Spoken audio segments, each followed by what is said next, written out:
Hello guys, प्रणाम आप सभी को। आप सभी का एक बार फिर से स्वागत है हमारे यूट्यूब चैनल क्रांतिवीर मैथमेटिक्स पर। आज इस वीडियो में हम क्या डिस्कस करेंगे, जैसा कि आप स्क्रीन पर देख रहे हैं, थ्योरम। एक ऐसी थ्योरम जो बहुत इम्पोर्टेंट थ्योरम भी है।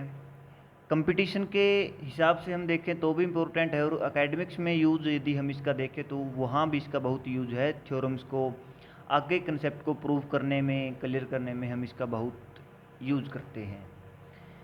देखिए, हम स्टार्ट करते हैं, हम थ्योरम को पढ़ते हैं कि थ्योरम क्या कहती है। Let V and W be the finite dimensional vector spaces, finite dimensional vector spaces, okay, over the field F such that dimension of V and dimension of W is n। ये यहाँ पे equal का sign आएगा। Dimension of V is equal to dimension of W, दोनों के dimension equal है। If T is linear transformation from V into W, the following are equivalent. यदि T एक लीनियर ट्रांसफॉर्मेशन हमारी V इंटू डब्लू है, then ये जो 5 conditions है ये इक्विवेलेंट कंडीशंस हैं। ये हम कैसे प्रूव करेंगे? देखिए, क्या कंडीशन है। टी यदि इन्वर्टिबल है, टी नॉन सिंगुलर है, टी ऑन टू है, और यदि A1 AN ये बेसिस V की है तो टी A1 AN ये बेसिस W की होगी, और टी A1 टी AN को बेसिस W में कोई बेसिस है तो उसके लिए V में भी कोई A1 से AN कोई ऐसी बेसिस एग्जिस्ट करेगी। देखिए, इसका हम यदि नॉर्मली इसका हम प्रूफ देखें तो सिंपली फर्स्ट 3 जो हैं उनका बिल्कुल इजी सा प्रूफ है। बाकी की 2 का देखिए हम प्रूव करते हैं। हम स्टार्ट करते हैं कि इसका प्रूफ हम कैसे करेंगे। मान लीजिए हमारे पास टी इन्वर्टिबल है, तो हमने पहले ही डेफिनेशन में बोला है टी इज इन्वर्टिबल। इससे पिछली वीडियो में हमने इन्वर्टिबल की डेफिनेशन हम सब करके आए हैं, वहाँ पर आप देख लीजिएगा, लिंक हम डिस्क्रिप्शन में डाल देंगे इसका। टी इन्वर्टिबल है if and if only T is 1 on 2। Singular का मतलब ही 1 है। कोई भी मैप सिंगुलर तब होगी यदि वो 1 होगी, okay. T is non singular, sorry singular नहीं, non singular. T is non singular if and if only T is 1। Then first implies second, okay. अब हमारे पास बात आई सेकंड की। टी नॉन सिंगुलर है। टी क्या है? Non singular. इसका मतलब क्या है?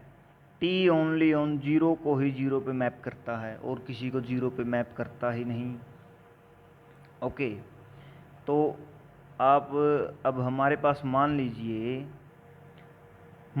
ये अल्फ़ा 1 अल्फ़ा n ये बेसिस है V के लिए।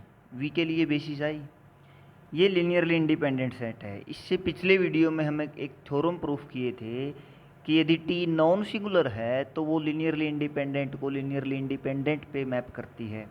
अब टी हमारी नॉन सिंगुलर है तो जो T alpha 1 T alpha n हमारे होंगे, ये हमारे Li होंगे, Li होंगे।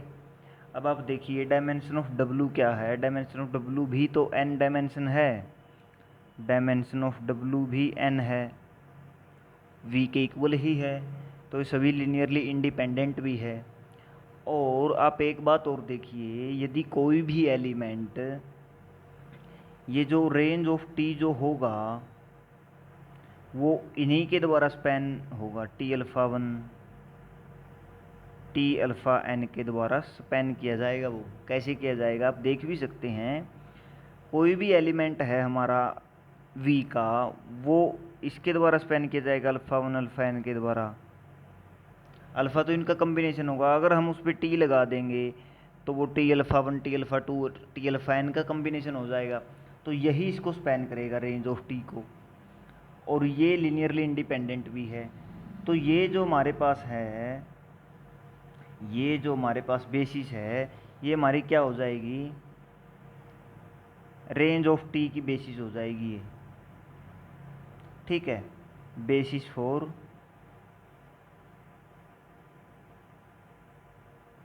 रेंज ऑफ टी, ये हमारी रेंज ऑफ टी की बेसिस हो गई। अब कोई भी एलिमेंट है बीटा, मान लीजिए डब्लू का, वो इसके लीनियर कॉम्बिनेशन में ही, मतलब वो रेंज ऑफ टी में ही आएगा। बीटा कोई भी एलिमेंट हमारा अगर डब्लू का है, क्योंकि डब्लू में डब्लू में कोई भी एलिमेंट है, डब्लू का डायमेंशन n है और डब्लू के एलिमेंट्स n डायमेंशन है, और ये डब्लू में क्या है, लीनियरली इंडिपेंडेंट सेट है n वेक्टर्स के साथ। तो हमारे पास क्या हो जाएगा, डब्लू जो है, जो रेंज ऑफ टी हो जाएगा डब्लू। ओके, क्योंकि T alpha 1 T alpha n ये लीनियरली इंडिपेंडेंट है, डायमेंशन ऑफ डब्लू n है, तो पूरा n इन्हीं के द्वारा स्पैन होगा, और ये क्या है, रेंज ऑफ टी, मतलब रेंज ऑफ टी हमारा डब्लू ही होगा। ठीक है, डब्लू के एलिमेंट्स रेंज ऑफ टी के जो लीनियरली इंडिपेंडेंट एलिमेंट्स से स्पैन हो रहे हैं। ओके, ये हमारा कौन सा था, सेकंड इम्प्लाइज थर्ड। अब थर्ड को इम्प्लाई कर दिया सेकंड ने, अब हम देखेंगे थर्ड फोर्थ को इम्प्लाई कैसे करता है। देखिए हमारा थर्ड क्या है, टी ऑन टू है। If this is basis for V then this is basis for W, ये हमको प्रूव करना है। कैसे करेंगे, ये भी बिल्कुल सिंपल है। टी को मान लीजिए assume 3, that is T is on to.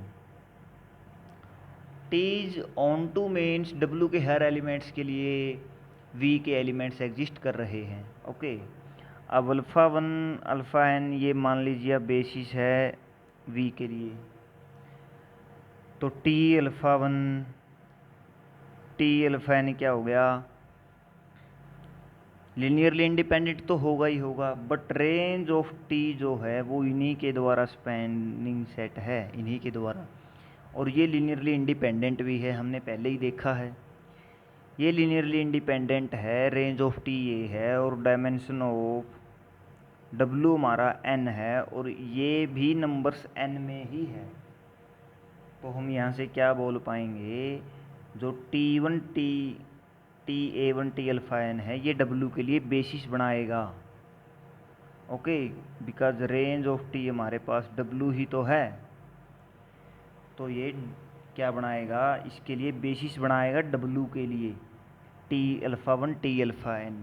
So simple, ये n एलिमेंट्स हैं, n के n एलिमेंट्स लीनियरली इंडिपेंडेंट भी हैं, और रेंज ऑफ टी जो है, रेंज ऑफ टी को ये स्पैन करते हैं। बट थर्ड कंडीशन क्या बोलती है, ऑन टू, मतलब रेंज ऑफ टी क्या है, डब्लू है, यही ऑन टू यही तो है कि रेंज ऑफ टी डब्लू होगा।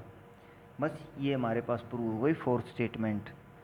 अब हम देखेंगे फोर्थ से फिफ्थ को हम कैसे देखेंगे। देखिए फोर्थ स्टेटमेंट हमारे पास क्या है, फोर्थ स्टेटमेंट है कि अल्फ़ा A1 AN बेसिस है, तो TA1 AN भी बेसिस होगी। तो इसने बोला कि there is some basis this for this. देखिए ये सिंपली है, टी हमारे पास लीनियर ट्रांसफॉर्मेशन है जो इन्वर्टिबल है। देन हमने इससे पिछली वीडियो में प्रूव किया टी इन्वर्स भी हमारे पास क्या होगा, लीनियर ट्रांसफॉर्मेशन होगा। तो जैसे हमने फोर्थ को प्रूव किया है, हम फिफ्थ को भी प्रूव कर सकते हैं। ओके, क्योंकि टी इन्वर्स भी लीनियर ट्रांसफॉर्मेशन होगा, दोनों के डायमेंशन इक्वल भी हैं, और टी इन्वर्स A1 A2 को इन पे मैप करेगा, तो इसके लिए यहाँ पर एक बेसिस हमारे पास एग्जिस्ट करेगी, ऐसा हम प्रूव कर सकते हैं। अब हम करते हैं फिफ्थ से 1 को। फिफ्थ हमारे पास है कि ऐसी बेसिस एग्जिस्ट करती है, T alpha 1 T alpha n यदि हमारे पास बेसिस है डब्लू के लिए, then there exist a basis for V, जो अल्फ़ा 1 अल्फ़ा n के साथ हमारे पास एग्जिस्ट करती है। ओके, अब हम इसको कैसे देखेंगे, टी अल्फ़ा 1 जो है वो डब्लू को स्पैन करता है। ओके, टी अल्फ़ा 1 जो है, जो टी अल्फ़ा आई जो है, टी अल्फ़ा आई ये क्या करते हैं, स्पैन डब्लू, क्योंकि ऑन टू भी है। ओके, ये डब्लू को स्पैन करते हैं, और रेंज ऑफ टी क्या है, डब्लू है। रेंज ऑफ टी डब्लू हुई, ये स्पैन कर रहे हैं डब्लू को, और ये n एलिमेंट्स लीनियरली इंडिपेंडेंट हैं, तो रेंज ऑफ टी क्या हुई, W, range of T W.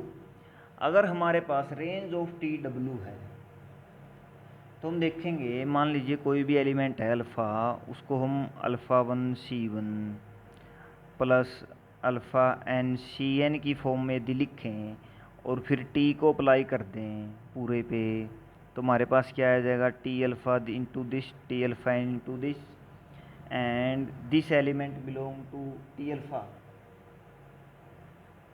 ये हमारे पास क्या हो जाएंगे, इज इक्वल टू टी, इस पूरे पे हमने टी को अप्लाई किया, सॉरी एक मिनट देखिए आप, इस पूरे पे अगर हम टी को अप्लाई करते हैं तो हमारे पास ये हो जाएगा। अब हम यहाँ से क्या बोल सकते हैं, ये अगर ज़ीरो हुआ, टी अल्फ़ा को अगर हम ज़ीरो लें तो ये सभी ज़ीरो होंगे। ओके, देखिए यहाँ पर क्या हो जाएगा हमारे पास, यहाँ पर एक मिनट देखिए,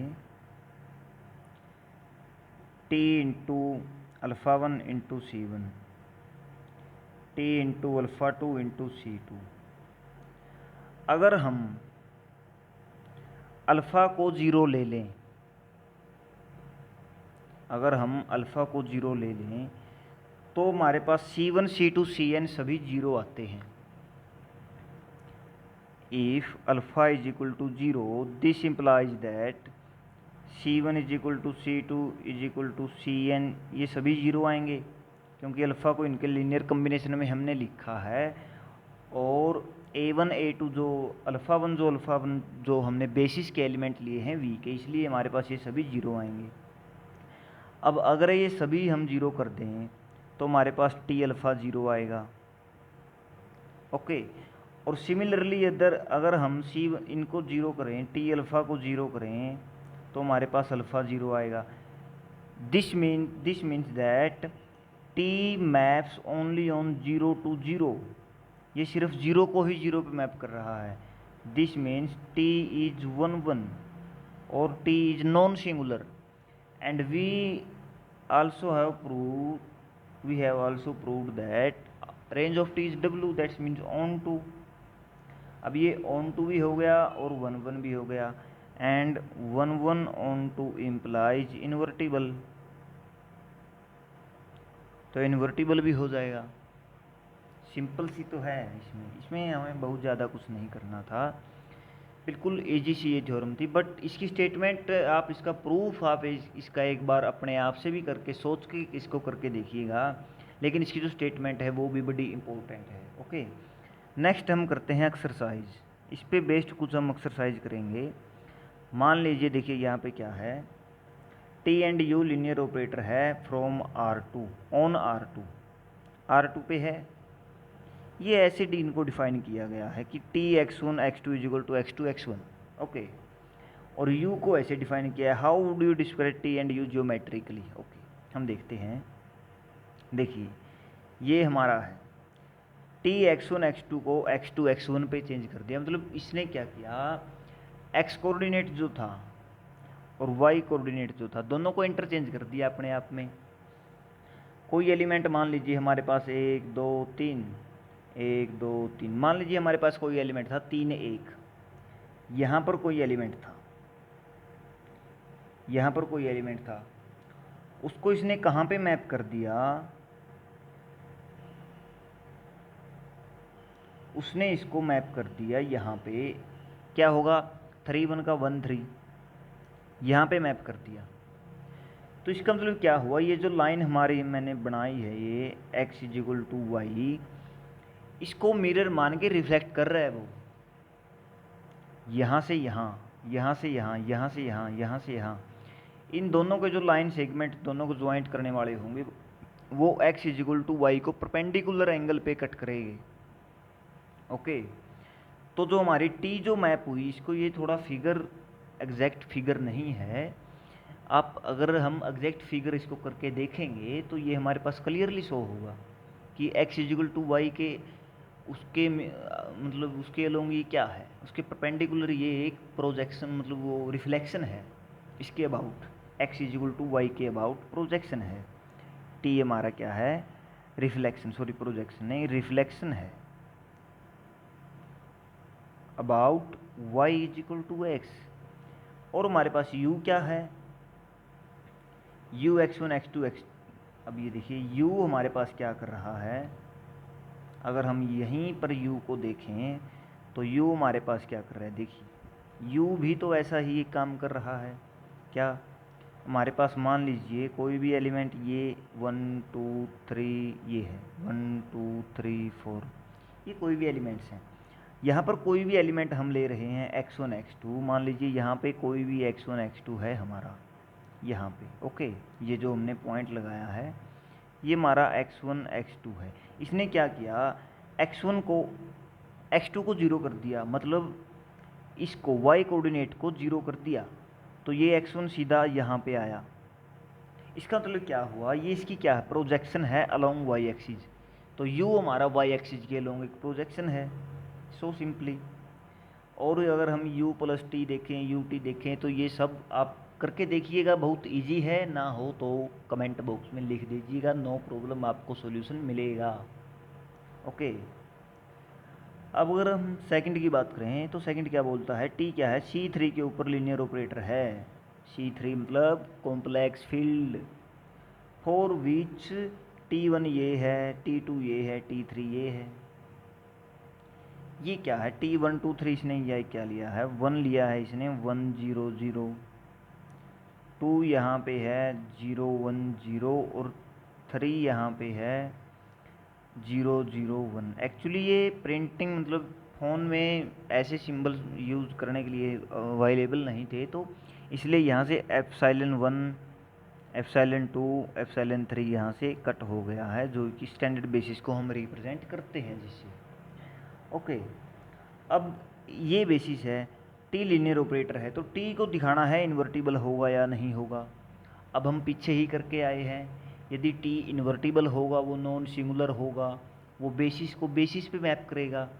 बेसिस का मतलब लीनियरली इंडिपेंडेंट होंगे वो, और नंबर्स में इक्वल होंगे।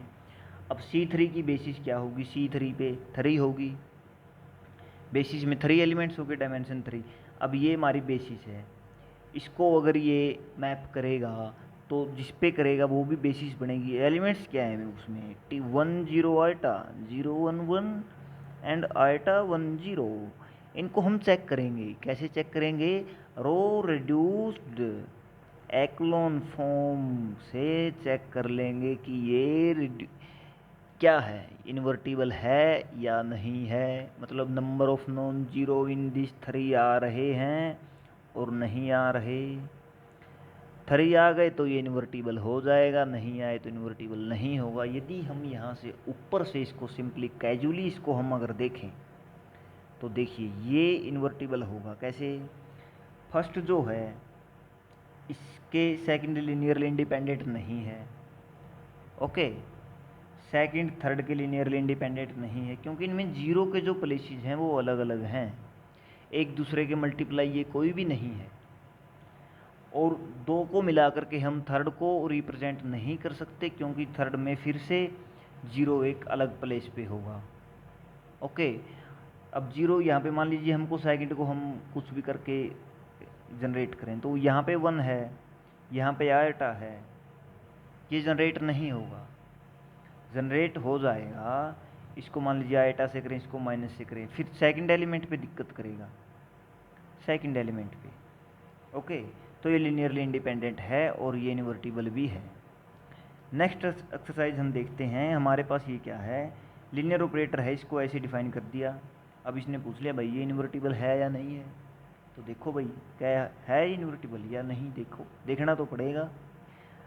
क्या बनती है हमारे पास transformation, T x1 x2 x3 को ये कहाँ पे मैप कर रहा है, 3 x1 x1 minus x2 2x1 plus x2 plus x3, यहाँ पे तो मैप कर रहा है x3, ये जो 3 एलिमेंट्स जो हैं। अब हम देखेंगे इसका सॉल्यूशन, देखेंगे कि t 0 पे किसको सेंड करेगा, है ना, क्या है 3 ये जो है इनको, इन तीनों को हम इक्वेशन की फॉर्म में लिखेंगे। 3 0 0 1 -1 0 2 1 1 और इसको लिख देंगे x1 x2 x3 और सामने ले लेंगे 0 0 0। यदि नॉन सिंगुलर हुआ तो इन्वर्टिबल हो जाएगा भाई, सीधी सी बात है। यदि नहीं हुआ तो नहीं होगा। अब इसका मतलब ये क्या है कि 0 0 इसके नल स्पेस में क्या तीनों, अगर हम रो रिड्यूस्ड एक्लोन फॉर्म करें तो तीनों ही लीनियरली इंडिपेंडेंट आनी चाहिए, तो ये इन्वर्टिबल होगा। अब ये तीनों लीनियरली इंडिपेंडेंट है, सिंपल सी बात है। अब एग्जैक्टली मेथड फॉलो करके रो रिड्यूस्ड एक्लोन फॉर्म करके इसको देखोगे, वो थोड़ा सा बहुत लंबा हो जाएगा, पर यदि नहीं कन्फर्म हो तो ज़रूर करके देखना। बट अगर हम इसको कैजुअली ऊपर से ही अगर हम देख पा रहे हैं, पहली बात तो ये एक दूसरे के क्या नहीं है, डायरेक्ट मल्टीप्लिकेशन में कोई भी नहीं है। 2 3 ये कोई भी नहीं, क्योंकि 0 0 प्लेसेस को हम देखेंगे। फर्स्ट से हम किसी को भी यहाँ जनरेट नहीं कर सकते, क्योंकि सेकंड एलिमेंट में -1 1 ये कभी नहीं आ सकता। अब यदि हम थर्ड को कॉम्बिनेशन बना करके लिखना चाहें इन दोनों का, तो थर्ड में 1 हम यहाँ पे कुछ भी मल्टीप्लाई कर ले नहीं लेके आ सकते, क्योंकि 0 0 है थर्ड कोऑर्डिनेट पे, कोई भी कॉम्बिनेशन नहीं है यार। और अगर हम देखें सेकंड और इन दोनों से, सेकंड और थर्ड से इसको जनरेट करें, तो यहाँ पे 0 0 लेके आना पड़ेगा। ठीक है, यहाँ पे 0 लाना पड़ेगा, तो इसको 0 से मल्टीप्लाई करना पड़ेगा। ये तो 0 हो गया, ये इसके मल्टीप्लाई फिर भी नहीं होगा। ठीक है, तो ये लीनियरली इंडिपेंडेंट है और ये इन्वर्टिबल भी है। और रूल इन्वर्टिबल का आप खुद फाइंड कीजिएगा, वो आपके लिए है। ट्राई कीजिएगा ज़रूर, ट्राई नहीं करोगे तो कुछ आएगा नहीं, सिंपल सी बात है। ट्राई कीजिए, नहीं आता पूछ लीजिए, कमेंट बॉक्स में डाल दीजिए, बस हो जाएगा आपका काम। फिफ्थ एक्सरसाइज अगर हम देखें तो सी हमारे पास 2 क्रॉस 2 ये मैट्रिसेस है और सी ही है, इनकी जो एंट्रीज आएगी वो भी सी से आ रही है, वो आर से नहीं आ रही। सबसे पहले बी मैट्रिक्स दे दिया, ऑपरेशन दे दिया बी ए। ठीक है भाई, ऑपरेशन दे दिया बी ए। अब अगर बी ए ऑपरेशन इन्होंने एक्सप्लेन करके यहाँ बी ऑपरेशन यहाँ पर दे दिया, कोई भी एलिमेंट हम ए लेंगे उस पर बी ऑपरेशन अप्लाई करेंगे, इसको हम कैसे निकालेंगे देखिए। सबसे पहले हम टी ए जो मैट्रिक्स है उसके लिए, जो सी पूरा स्पेस है उसके लिए जो बेसिस होगी वो क्या होगी, 1 0 0। मैट्रिक्स स्पेस है ना, तो ये होगी 0 1 0 0 0 0 1 0 0 0 0 1, ये बेसिस होगी। इन पे हम बी को अप्लाई करेंगे सभी पे, बी को अप्लाई करेंगे तो हमारे पास जो एलिमेंट्स आएंगे उनको हम मैट्रिक्स की, उनको हम फिर इन्हीं की फॉर्म में लिखेंगे।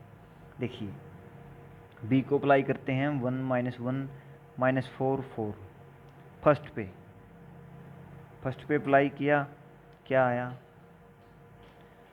1 -1 1, फिर सेकंड कॉलम पे आया 0, फिर आया -4, फिर आया 0। ठीक है, फिर हमने सेकंड पे किया, सेकंड पे करेंगे क्या आएगा, फर्स्ट पे 0 आया, फिर हमारे पास सेकंड पे आया 1, फिर हमारे पास आया 0, फिर हमारे पास आया क्या -4। ओके, अब फिर हम इसको थर्ड पे करेंगे, यहाँ 1 लेके यहाँ 0 कर देंगे, तो ये क्या आएगा -1 0 4 0 0 -1 0 4, ये हमारे पास आएगा। इसका हम देखेंगे ये क्या आ गया, मैट्रिक्स रिप्रेजेंटेशन आ गया बेसिस ऑफ मैट्रिक्स स्पेस के रिस्पेक्ट में। ठीक है, ये हमारे पास बता देगा कि क्या क्या बात है, क्या रैंक है, क्या इसका इन्वर्टिबल है या नहीं है, सब बता देगा ये। देखिए इसको, ये दोनों क्या है लीनियरली इंडिपेंडेंट, और ये दोनों क्या है लीनियरली इंडिपेंडेंट है। तो यहाँ पे लीनियरली इंडिपेंडेंट तो हमारे पास सिर्फ 2 बचेंगे, तो रैंक हमारे पास क्या आ गया 2 रैंक आ गया। ठीक है, लीनियरली इंडिपेंडेंट रो इसमें 2 ही हैं, रो रिड्यूस्ड एक्लोन फॉर्म अप्लाई करने के बाद 2 ही मिलेंगी, देन हमारे पास रैंक आ गया 2। अब टी स्क्वायर को अगर हम डिस्क्राइब करेंगे तो टी स्क्वायर को आप मान लीजिए क्या होगा, T is equal to B A होता है, टी ऑफ ए, सॉरी अगर हम लिखें टी ऑफ ए तो ये होता है बी ए, फिर हम टी लिखें टी ऑफ बी ए तो हमारे पास आएगा बी स्क्वायर ए, तो टी स्क्वायर हमारे पास बी स्क्वायर ए होगा, सिंपली बी स्क्वायर ए। ओके, वो डिस्क्राइब हो गया। अब सिक्स्थ बहुत इंपॉर्टेंट जो हमारे पास एक्सरसाइज है वो सिक्स्थ है, वो देखिए हम कैसे करेंगे। देखिए सिक्स में क्या बोलता है कि टी हमारे पास क्या है, एक लीनियर ट्रांसफॉर्मेशन है फ्रॉम R3 इंटू R2, और U भी हमारे पास लीनियर ट्रांसफॉर्मेशन है R2 टू R3 है। अब हमें प्रूव करना है कि UT नॉट इन्वर्टिबल। ओके, ये प्रूव करना है कि UT हमारा इन्वर्टिबल नहीं है। ठीक है, तो हम इसको कैसे प्रूव करेंगे, देखिए बहुत बहुत इजी, समझ में आएगा नहीं आएगा मेरी गारंटी है। ओके, देखिए टी लीनियर ट्रांसफॉर्मेशन है R3 से R2, तो मान लीजिए अल्फ़ा 1 अल्फ़ा 2 अल्फ़ा 3, ये क्या है, Li है इन R3, R3 में Li है। अब इनको टी अल्फ़ा 1 अल्फ़ा 2 अल्फ़ा 3 को मैप करेंगे हम R2 में मैप करेंगे T alpha 1 T alpha 2 T alpha 3, ये तीन एलिमेंट्स हमारे पास आ गए। तो ये क्या इम्प्लाई करते हैं, ये तीनों भी लिनियरली इंडिपेंडेंट हो गए यदि टी सिंगुलर होता, बट R2 में ये जा रहा है, R2 में ये क्या होंगे, not linearly independent. Okay, linearly independent ये हो गए ही नहीं। अगर हम इनको लिखें B1 T alpha 1 plus B2 T alpha 2 plus B3 T alpha 3 is equal to 0 लिखें, तो ये 0 हो जाएगा without being all B1 B2 B3 not 0। ठीक है, ये मतलब ऐसा 0 होगा यहाँ पे कोई एग्जिस्ट कर जाएगा, BI नॉट 0 होगा जो, ठीक है, जो 0 नहीं होगा। ठीक है, अब अगर ये 0 नहीं होगा तो आप एक बार देखिए U हमारा लीनियर ट्रांसफॉर्मेशन कहाँ से कहें, R2 से R3 है। ओके, ये हमारे पास नॉन जीरो है, तो हमारे पास क्या आएगा, T B1 alpha 1 plus B2 alpha 2 plus B3 alpha 3 is equal to 0, where this is not 0 because alpha 1 alpha 2 alpha 3 linearly independent है, और ये B1 B2 हमारे पास नॉन जीरो है, तो ये जो क्वांटिटी आएगी ये नॉट इक्वल टू 0 आएगी। ओके, अब ये क्वांटिटी हमारे पास नॉट इक्वल टू 0 आई है, तो देखिए इस पे अगर हम U को अप्लाई करें, UT को अगर हम अप्लाई करें तो U0 तो हमारे पास 0 ही होगा ना, लीनियर ट्रांसफॉर्मेशन है तो U0 तो 0 होगा, और UT ये देखिए ये क्या है, नॉन जीरो है, तो ये नॉन जीरो को 0 पे मैप कर रहा है, तो ये नॉन सिंगुलर हुआ ना, मतलब सॉरी सिंगुलर हुआ ना, ये नॉन जीरो को 0 पे मैप कर रहा है, तो ये क्या हुआ, सिंगुलर। दैट्स मीन्स ये क्या हुआ, नॉट 1 1 मैप बन गई, तो इसका मतलब सिंपली नॉट इन्वर्टिबल हुआ कि नहीं हुआ। ओके, नॉट इन्वर्टिबल, ये हमारे पास प्रूव हो गया। अब अगर हम इसको जनरलाइज करें, द थ्योरम, इसको हम जनरलाइज करें तो ये क्या होगा, टी कोई भी मैप है, ये हमारे पास होगा टी कोई भी मैप है RM से RN तक, और U कोई भी मैप है RN से RM तक। ठीक है। तो यू टी कहाँ से कहाँ लगेगा, ये R M to R M हमारे पास आ गया। यदि यहाँ पे m ग्रेटर देन n होगा तो यू टी नॉट इन्वर्टिबल होगा, ये इन्वर्टिबल नहीं होगा। ओके, क्योंकि t यदि m ग्रेटर देन n है तो ये इन्वर्टिबल नहीं होगा। ये इसका जनरलाइज वर्जन है। नेक्स्ट हम देखते हैं कि find two linear operator t and u on R2 such that T U तो जीरो हो और यू टी जीरो ना हो। ये आप खुद ट्राई कीजिए 2x2 मैट्रिक्स पे, ऐसी मैट्रिक्स बना के दे दीजिएगा जो यू टी जीरो है और टी यू जीरो नहीं, जो टी यू जीरो है बट यू टी जीरो नहीं है। ये आप खुद ट्राई कीजिएगा, ठीक है। नेक्स्ट एक्सरसाइज है कि m क्रॉस m की कोई मैट्रिक्स है। देखिए ये क्या बोलता है,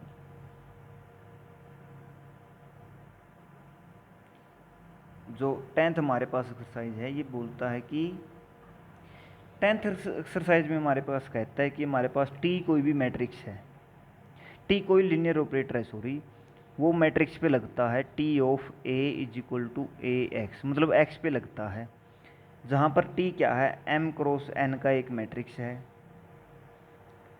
ओके, और हमारे पास x क्या है, n क्रॉस 1 का मैट्रिक्स है। तो आंसर में हमारे पास क्या रेंज में क्या आते हैं, कैसे एलिमेंट आते हैं, m क्रॉस 1 के एलिमेंट आते हैं। और ये बोलता है कि ऐसा शो करो यदि m लेस देन n हुआ, it may happen that t is onto without being non singular. तो ऐसे मतलब ये प्रूव करो कि यदि m लेस देन n है, meaning number of rows less है नंबर ऑफ कॉलम से। ओके, ये मान लीजिए नंबर ऑफ रो हमारे पास क्या है, 3 है, और नंबर ऑफ कॉलम हमारे पास मान लीजिए 1 2 3 4 है, ठीक है। इसने बोला कि इसको आप शो करो कि ये ऑन टू तो होगा बट नॉन सिंगुलर क्या पता ना हो, ऐसा हो सकता है, ये बात दिखाओ। ये हम कैसे करेंगे, आप देखिए, ये हमारे पास m क्रॉस n का मैट्रिक्स है, इसका रैंक हमारे पास यदि m लेस देन होगा तो इसका रैंक क्या हो जाएगा हमारे पास, m तो पॉसिबल हो सकता है ना, m पॉसिबल हो सकता है ना, मैक्सिमम रैंक इसका m होगा, m इसका क्या होगा, मैक्सिमम रैंक होगा, ठीक है। अब मैक्सिमम रैंक इसका m होगा तो देखिए, मान लीजिए जो फर्स्ट वाले जो हमारे पास आए हैं, ये जो हमारे पास मैट्रिक्स आएगी ये, तो आप इसको देखिए, ये मैट्रिक्स तो हमारे पास m रैंक के साथ m क्रॉस m की मैट्रिक्स बन गई। ये जो रेड में है हमने इसको m क्रॉस m की मैट्रिक्स माना है। ये क्या करेगी, ये इन एलिमेंट्स को एज इट इज मतलब नॉन सिंगुलर फॉर्म में या जीरो को जीरो पे, नॉन जीरो को नॉन जीरो पे मैप करेगी, ठीक है। ये तो इन्वर्टिबल मैट्रिक्स है। अब हमारे पास बात आती है फोर्थ एलिमेंट की और फोर्थ कॉलम की। यदि हमारे पास क्या हो जाए, तीनों रो के 3 कोऑर्डिनेट को यदि हम देखें, वो तो लीनियरली इंडिपेंडेंट फॉर्म में है। फोर्थ कोऑर्डिनेट को अगर हम देखें, फोर्थ कोऑर्डिनेट हमारा जो है, इसको अगर हम देखें, ये मान लीजिए हमारे पास 0 0 0 है सभी का, ठीक है। इसको अगर हम 0 0 0 मान लें तीनों रो में, और इसको मान लें नॉन जीरो कोई भी, तो ये क्या करेगा, और इसको मान लें 0 0 0, ये देखिए नॉन जीरो एलिमेंट है ना, ये x है जो हमारा क्या है, नॉन जीरो एलिमेंट है, नॉन जीरो है। ये जैसे इस पे अप्लाई करेंगे, ये नॉन जीरो एलिमेंट्स को हम अप्लाई करेंगे, इस पे मल्टीप्लिकेशन करेंगे तो जीरो देगा। जब ये लास्ट पे नॉन जीरो है तो इस पे ये जीरो देगा। तो इसका मतलब ये क्या हुआ, ये हुआ सिंगुलर, सिंगुलर हुआ। और m क्रॉस m हमारे पास इन्वर्टिबल है, तो ये ऑन टू नेस तो होगा, मतलब किसी के लिए भी सॉल्यूशन पीछे एग्जिस्ट तो करेगा एलिमेंट, ठीक है। बट ऐसा कोई ज़रूरी नहीं है कि ये नॉन सिंगुलर हो, क्योंकि जो इंक्रीमेंट वाला जो कॉलम हमारे पास है, रैंक एम से इंक्रीमेंट जो एन मतलब एक या दो या कोई भी कॉलम करें, वो जीरो होकर के नॉन जीरो एलिमेंट को भी जीरो पे ले जा सकते हैं। समझे आप मेरी बात? मैं एग्जांपल देता हूँ आपको इसका। 1 0 0 0 1 0 0 0 1 0 0 0 और ये अप्लाई हो रहा है 0 0 0 2 पे। तो इसका आंसर देखिए क्या आएगा, 1 0 0 0 0 0 0 0। बट हमारा एलिमेंट क्या है, नॉन जीरो है ना, ये तो जीरो के इक्वल नहीं है और ये जीरो पे जा रहा है। सोचिए, जीरो पे जा रहा है तो हमारे पास क्या है, ये सिंगुलर हुई ना, ये जो मैप हुई ये सिंगुलर हुई, बट ऑन टू हुई, हर एक के लिए एग्जिस्ट करेगा, हर एक को एग्जिस्ट करा करके उसके लिए ये उसको जनरेट कर देंगे। इनको 0 0 ही रखो बेशक से आप, ठीक है ना, ये जनरेट करवा देंगे, नो प्रॉब्लम। जो आपको चाहिए वो जनरेट करवा देंगे, यहाँ पर भी आपको जो चाहिए वो जनरेट करवा देंगे, ठीक है। तो इसका ये है, यहाँ पर असल में यहाँ पर हमारे पास 4 तो आएगा ही नहीं ना, m क्रॉस n क्या आएगी ना, m 3 है हमारा यहाँ पे, तो यहाँ तो 3 आएगा, इसको जनरेट ये करवा ही देंगे, ठीक है। रखो इसको आप, चाहे कुछ भी रख लो, ये जनरेट करवा देंगे। तो ऑन टू हुआ ना। अब आप इसका जो सेकंड पार्ट जो है कि यदि m ग्रेटर देन n हुआ तो t नॉन सिंगुलर होगा बट नॉट ऑन टू होगा, ऐसा आप प्रूव कीजिए। तो वो भी ऐसे ही है, उसमें भी कुछ ज़्यादा करना नहीं है। वो देखिए मैं आपको बताता हूँ। मान लीजिए m ग्रेटर देन n है, मतलब नंबर ऑफ रो हमारे पास ज़्यादा है और हमें दिखाना है कि ये नॉन सिंगुलर तो हो सकता है बट ऑन टू ज़रूरी नहीं होगा। ऑन टू ज़रूरी क्यों नहीं होगा, आप वही बात यहाँ पे लगा लीजिए। मान लीजिए ये हमारा स्क्वायर मैट्रिक्स बन गया m क्रॉस m का, रैंक उसके साथ ये मैट्रिक्स m क्रॉस n का है, ये m क्रॉस m का बन गया जहाँ तक लीनियरली इंडिपेंडेंसी मेंटेन रहती है। बाद के कॉलम की बात है, वो कुछ भी करे। तो ये क्या करेगा, देखिए ये नॉन जीरो को जीरो पे तो नहीं जाने देगा, जीरो को ही जीरो पे जाने देगा, ठीक है, क्योंकि ये हमारे पास तीनों रोज क्या है, लीनियरली इंडिपेंडेंट है। तो यहाँ पे 0 0 तभी जा पाएगा, ठीक है। और यहाँ पे हम कुछ भी ले लें, यहाँ पे अगर 0 ले लेंगे तो 0 चला जाएगा, और अगर यहाँ पे नॉन जीरो ले लें तो ये नॉन जीरो पूरा ही नॉन जीरो नहीं होगा, ठीक है।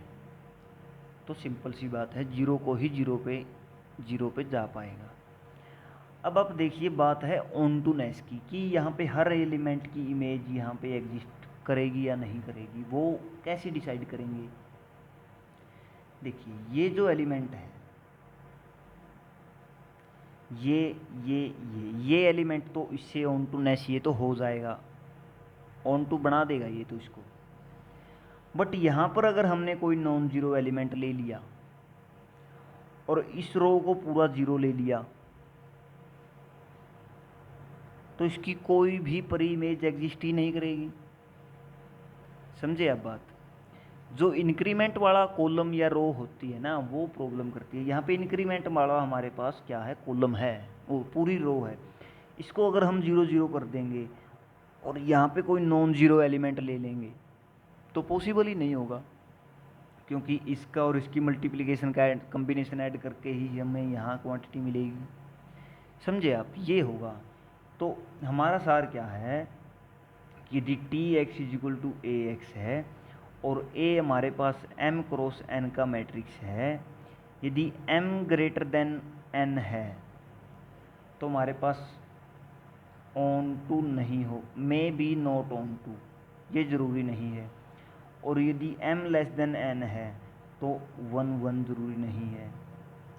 ऐसा हो भी सकता है और नहीं भी हो सकता, वो मैट्रिक्स पे डिपेंड करेगा कम्प्लीटली। बट ये हम डायरेक्टली नहीं बोल सकते कि ऐसा होगा। ये m ग्रेटर देन n में ऑन टू कंपलसरी नहीं है और m लेस देन n में 1 कंपलसरी नहीं है। Okay guys, thanks for watching this video. Thanks, आज के लिए इतना ही। नेक्स्ट में हम कुछ एक्सरसाइज और एक नया टॉपिक आइसोमॉर्फिज्म को स्टार्ट करेंगे। चलते रहिए, पढ़ते रहिए, पढ़ाते रहिए, और हम आपके साथ हैं। कोई भी प्रॉब्लम है तो कमेंट में लिखते रहिए, हम प्रॉब्लम का सॉल्यूशन देने के लिए कंप्लीटली पूरे मन तन धन से ट्राई करेंगे। ओके, थैंक्स, और हमारे चैनल को सब्सक्राइब कर लीजिए for more videos Krantiveer mathematics @KV maths. Okay, thanks, bye bye, tata, take care.